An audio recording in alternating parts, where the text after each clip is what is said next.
Now it's time for nobody's favorite part of the show. Yes, it's the worst of the week.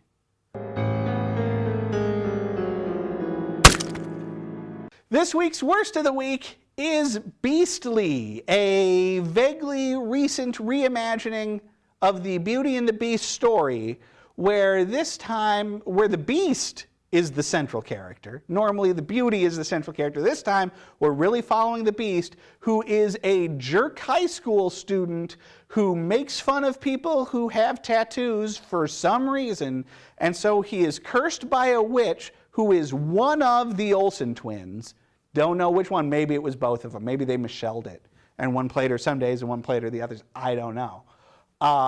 But she curses him into being beastly. And by beastly, it mostly means she turns him into a poster child for the goth emo club scene, where now he just has some tattoos and he's bald and he has some stuff nailed to his face. He does have a weird kind of open wound along his head. But listen, this guy, to a certain group of gals, is still super hot. And it does not hurt that this dude is ripped, and they do nothing about that. It's very weird.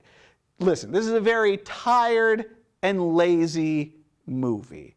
Ultimately, our beastly guy kidnaps Vanessa Hudgens into his house to try and get her to fall in love with him. Now, it is important to notice that he does kidnap her. We find out that Vanessa Hudgens' dad, stay with me, is involved with some criminals, and the beastly guy gets him out of his problems with the criminals, but says that he has to have his daughter move in with him for her safety. It's creepy. And then once he has, through nefarious means, secured her into his house, he proceeds to not be particularly interested in learning things about her and what she likes, but trying to figure out ways to emotionally manipulate her into loving him, which, spoiler alert, ultimately works out just fine for him. Neil Patrick Harris is also in this thing as his blind tutor that seems to have Daredevil-like abilities. Listen, this whole thing doesn't make any sense. It is bad at trying to communicate any themes, right? Typically in the Beauty and the Beast, you know, there are themes of learning to love each other and to get past appearances and things like that. But the movie really hampers itself throughout by giving us a character who doesn't really seem to learn much in the way of lessons, particularly as involves interacting with other people, except on a purely incidental basis, and who, frankly, still manages to look pretty hot. It is also a completely unengaging movie that I'm not terribly interested in ever seeing again.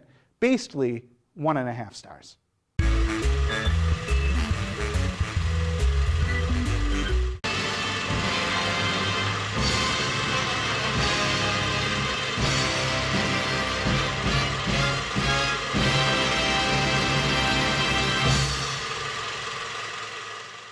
And don't forget to visit our website, northmetrotv.com/everymovieever. There, you can watch reviews of every movie we've ever covered here on the show, as well as complete episodes. That's northmetrotv.com/everymovieever.